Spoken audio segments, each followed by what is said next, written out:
بسم الله الرحمن الرحیم. ګرانو کتونکو لبخان شرپوس تاسو په خدمت کې حاضر دي. کتونکو څنګه چې تاسو پته چې 13 ورځ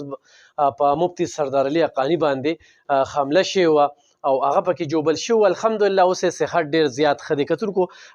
مفتي سردار علي حقاني صاحب دا واقعه چې کومه ده په مانکي کې پېښ شوې وه، مانکي صوابع کې پېښ شوې وه. یقینا د مانکي صوابع خلک چې کوم دي انتخابي شریف خلکه، مینهناک خلکه، پښتانه خلکه چې څومره منګه په مفتي سردار علي حقاني صاحب باندې خفه وي، نو د دې نه زیات په چې کوم دی نو د مانکي خلک په دې باندې خفه وي، ځکه چې دا واقعه د هغوی په کلي کې شوې ده. اتفاق ترې راځي پکې. مفتي صاحب خپل ځاني ما اوریم، ما ګوریم، ما سره ډېره مینه هم کوي او چې چېرته م ورته میلاو شوی یم نو ماله چې کوم دی لاس په نامه راغلی دی او ماله ډېر عزت راکړی دی. الله دې هغه عزت ورکړي، عزتمند دی خو م ځکه چې په هغه باندې کوم اټیک وشو د هغې نه پس په سوشل میډیا باندې یا د هغه کوم مینهوال دي نو هغه ټول چې کوم دی راوپارېدل او دغه اواز یې راپورته کړ. اتفاق ته ګوره کتونکو د مانکي زموږ یو ډېر تکړه ملګری، یو ډېر اخلاقي ملګری طارق نادان صاحب به تاسو پیژنئ، مسافر دی، خو د هغه چې کله زه ګورم اورم نو هغه ډېر په خندا پیشانۍ سره د هغه خبرې چې مخې ته راځي او موږ سره میلاو دی، موږ د هغه ځای ته تللي یو نو ډېر مینه ناک دی. نو چې څنګه هغه مینه ناک دی نو داسې د مانکي خلک هم مینه ناک دي او د مانکي خلکو سره هم زموږ واسطه شوې ده. نو هغه کس چې کوم دی هغه ذهني ویټیک نه دی او دا زه نه ویم، دی دا رور وی او دا پلار یې وی. راځئ دا خبرې لږې را سره واورئ نو د دې نه پس به نورې خبرې کوو. السلام علیکم. ټولو نه اول خو د مارکۍ کې چې کومه واقعه شوې ده په مدرسه کې نو حقاني صاحب باندې نو دا زما رور کړې ده، موسی نوم دی او د ده دماغي توازن خراب دی. پوه شوې، دی موږ دې نه مخکې دوبۍ له لېږلی و،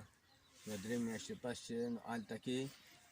دماغي حالات خراب شول نو دی چې دی کپنۍ والو واپس راولېږل. دا ټول ثبوتونه شته دی، موږ سره هم کپنۍ سره هم شته هلته کې. نو دی واپس راولېږلو، دله موږ دلته دوایي شروع کړې د هسپتال نه ډاکټر صاحب نه، او اوس هم دوایي خوړه او د دې نه وړاندې دا بیماري چې ده دا څه اوسنۍ نه ده، دا زما د والد صاحب هم وه، زما د نیکه هم وه، دا زموږ خانداني بیماري ده. پوه شوې،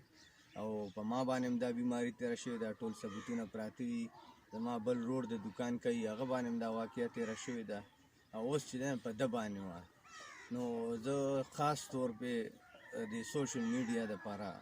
دا پیغام ورکوم چې تاسو د څه نه خبر نه یئ نو داسې قسمه خبرې مه کوئ، ځکه که د چا سازش وروستو لا چا رالېږلی وو نو ده سره به ټوپک و، تماچه به وه ورسره، چړه به وه ورسره. نو چاقو خو عام خلک هم ګرځوي، زمینداران او لکه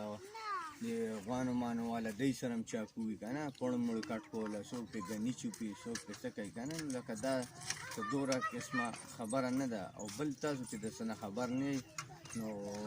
سوشل میډیا والا لپاره خاص طور زوام چې لکه تاسو هسې پروپاګانډې مه کوئ، معلومات وکړئ، داسې قسمه خبرې مه ورکوئ، معلومات وکړئ، تاسو معلومات وکړئ، راشئ زموږ په کلي کې معلومات وکړئ. دا زما والد صاحب دی، د کاریانې دوکان دی، زموږ ډېر غریب خلک یو. پوه شوې، او د کلي کې او د محله کې موږ ټول خلک پیژني چې موږ څنګه خلک یو. نو تاسو مهرباني وکړئ، تاسو لومبیا راشئ او معلومات وکړئ. پوه شوې، نو بیا هغې نه پس سوشل میډیا والا دپاره زوام نو تاسو ویډیوګانې ورکوئ. غلطې ویډیوګانې ځکه مه ورکوئ چې د بل کور مه روانوئ. پوه شوې، او بقایا چې دی سرداري حقاني صاحب نه موږ ټول کلی معافي غواړو، موږ هم ترنه معافي غواړو. پوه شوه، په دې موږ خفه یو، دا زموږ بېعزتي ده. پوه شوه، زموږ د کلي بېعزتي ده، زموږ د ضلعې بېعزتي ده او زموږ د کورنۍ بېعزتي ده. خو بس د الله د طرف نه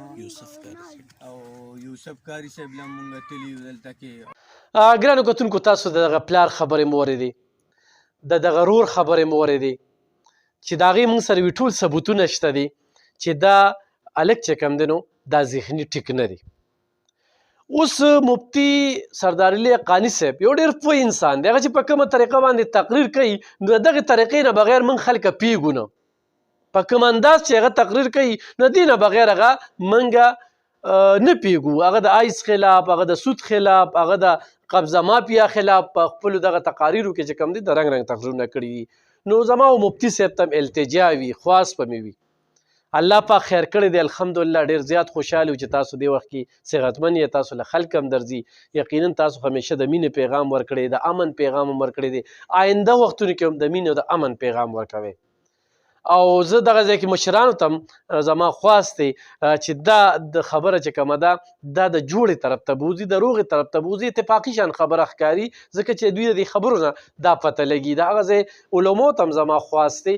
چې دې کې رامنځته شي او بیا میډیا والا ته مې خواست دی یا کوم سوشل اکټیویسټ دي دغه ځای ته ځي نو پکار دا ده چې دغه فریق سره خو هم خبرې اترې کوي چې د دې دا خبرې موري دا خبرې مخې ته کي او خو مفتي صاحب ته دا خبرې نه وي رسېدلې نو شاید چې زما په ذریعه ورته ورسي یا ورته تاسو ورسوئ چې دا مفتي صاحب دا خبرې ووري او مفتي صاحب چې کوم دی د الله د رضا دپاره دغه خاندان ماف کړي ځکه چې دغه خاندان ذهني کوفیت نه تېرېږي د مانکي خلکه د صوابې دغه خلکه چې کم دی نو دې واقعه وروستو ډېر زیات پریشانه شوي دي او د خلکو ټولې توپې چې کم دي نو دغه کلي طرف ته شوي دي خو دغه کلي ډېر شریف خلکه دي په دغه کلي کې پښتانه خلکه دي پکې اوس دغه کس پکې رالو ته راځي او په مفتي سردار علي حقاني صاحب باندې حمله کې نو دا خبرې موږ تاسو ته وورلې چې دی مور پلار وایي دا چې کوم دی دا هغه ځای خلک هم وایي چې دا سړی ذهني چې کوم دی نو توازن یې بایللی دی او ټیک نه دی خو بیا هم چې هغه خبرې اترې ته کولې تپوسونه یې ته کول نه وي دا ما وي دا درته چا ویلي وي دا ما دا درته چا ویلي دي بس ما وکړل هلکه ولې تا وکړل یو ډېر شور په میډیا باندې مو د مفتي صاحب په مینوالو باندې مو موږ هم چې کوم دی نو ډېر زیات خفه شو چې په مفتي سردار علي حقاني صاحب باندې حمله وشوله بهرحال یو تصویر کتل نه دي پکار دغه دویم تصویر چې کوم دی خو هم کتل پکار دي چې دغې طرف ته خو هم توجه شي کتونکو دغه څو خبرې مې سره شریکولې الله دې مفتي سردار علي حقاني صاحب لا صحت ورکړي الله دې دشمنانو نه محفوظ وساتي زموږ ټول علما ټول پښتانه زموږ په دې پښتانه خوره دی الله پاک رحم وکړي ځکه چې بیا د ترهګرۍ پیښې خو هم زیاتې شوي دي نو په خپل چم ګاونډ کې په مشکوکو خلکو باندې نظر ساتي او انتظامي سره قانون سره پولیس سره تعاون کوي چې یاره دا کس مشکوک دی نه پېژنو نو په دغې طرف هم نظر ساتي چونکې دا واقعه چې کومه ده نو دا دغې سره تړون نه ساتي دغه کس چې کوم دی وي ذهني ټیک نه دی ډېره مننه خوشحاله اوسئ